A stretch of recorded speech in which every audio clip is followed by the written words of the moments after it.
These are the words of the author, though the method be somewhat altered, to the end that I may the better turn them unto my hand. My lords, I do not know how you hearken unto this sound, but to hear the greatest artist in the modern world giving sentence against our commonwealth is that with which I am nearly concerned. Wherefore, with the honor due unto the prince of politicians, let us examine his ratiocination, with the liberty which he hath asserted to be the right of a free people.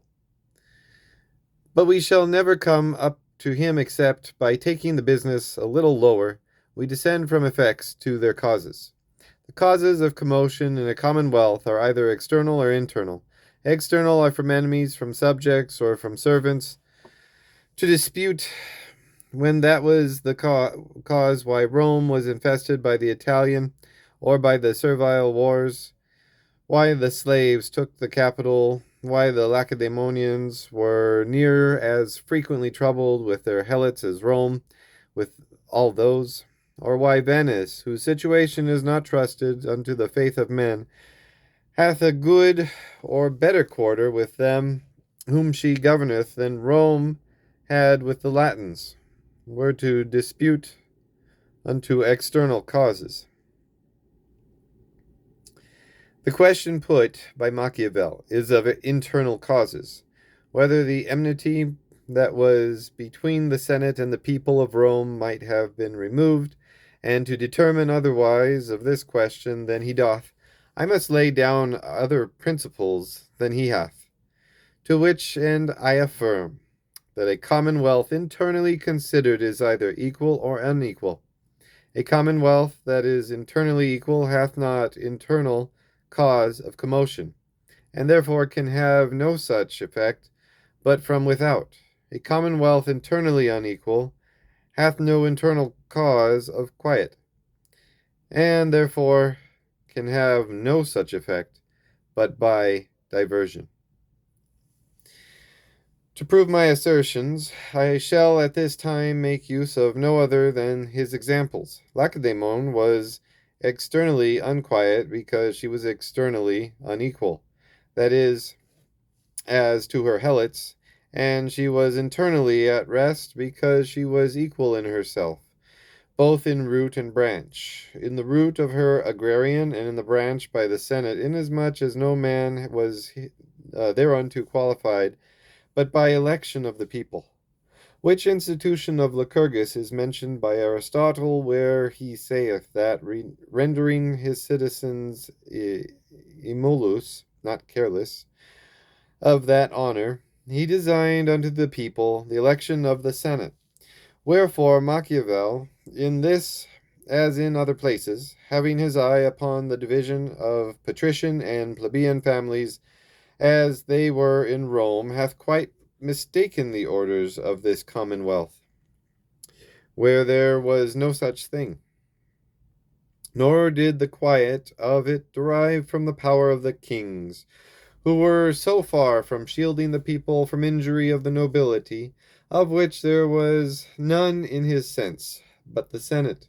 That one declared end of the Senate at the institution was to shield the people from the kings, who thenceforth had but single votes.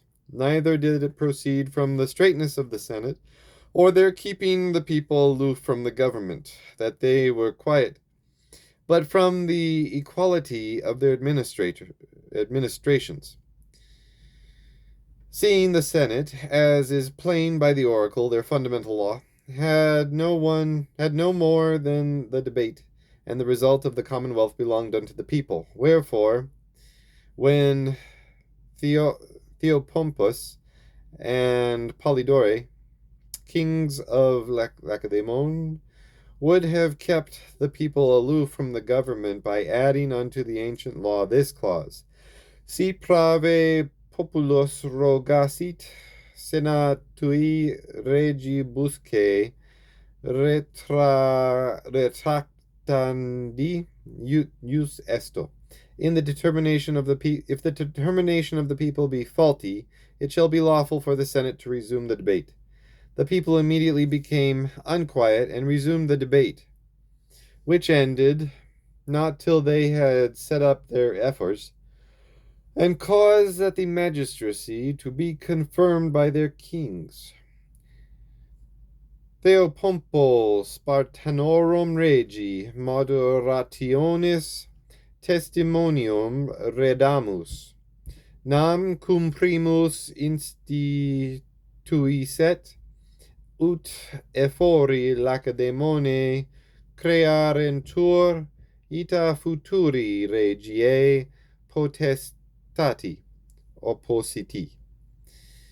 Quemad modum Romae tribuni plebis consulari imperio sunt objecti, atque illi uxor dixiset. Id igise illum ut filiis minorem potestatem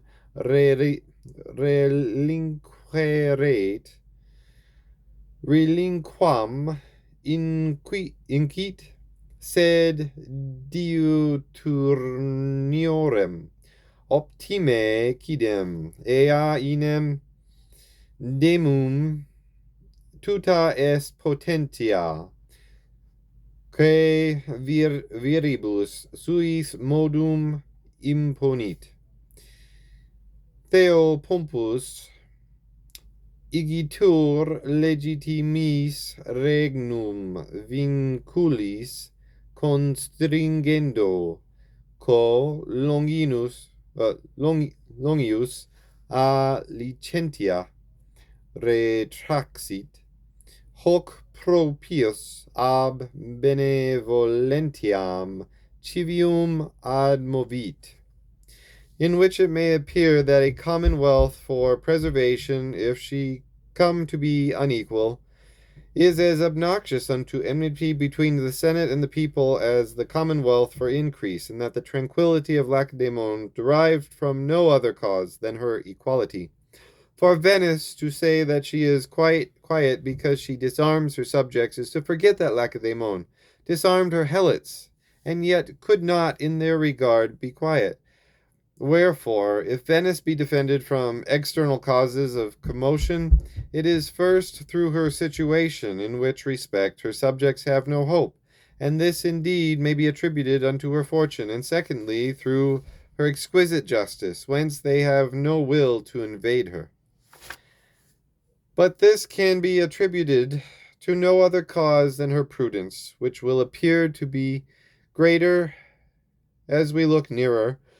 For the effects that proceed from fortune, if there be any such thing, are like their cause, unconstant.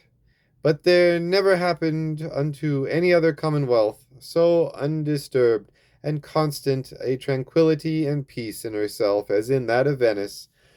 Wherefore this must proceed from some other cause than chance. And we see that as she is of all others the most quiet, so the most equal commonwealth. Her body consists of one order, and her senate is like a rolling stone, as was said, which never did, nor, while it continues upon that rotation, ever shall gather the moss of a divided or ambitious interest, much less such as one as that which grasped the people of Rome in the talons of their own eagles. And if Machiavel, averse from doing this commonwealth right, had considered her orders, as his reader shall easily perceive he never did, he must have been so far from attributing the prudence of them unto chance, that he would have touched up his admirable work unto that perfection which, as to the civil part, hath no pattern in the universal world but this of Venice. Rome, secure by her potent and victorious arms from all external causes of commotion, was either beholding for her peace at home unto her enemies abroad, or could never rest her head. My lords, you that are parents of a commonwealth, and so freer agents than such as are mere natural, have a care, and so And as no man shall show as no man shall show me a commonwealth born straight that ever became crooked, so no man shall show me a commonwealth born crooked that ever became straight. Rome was crooked in her birth, or rather prodigious.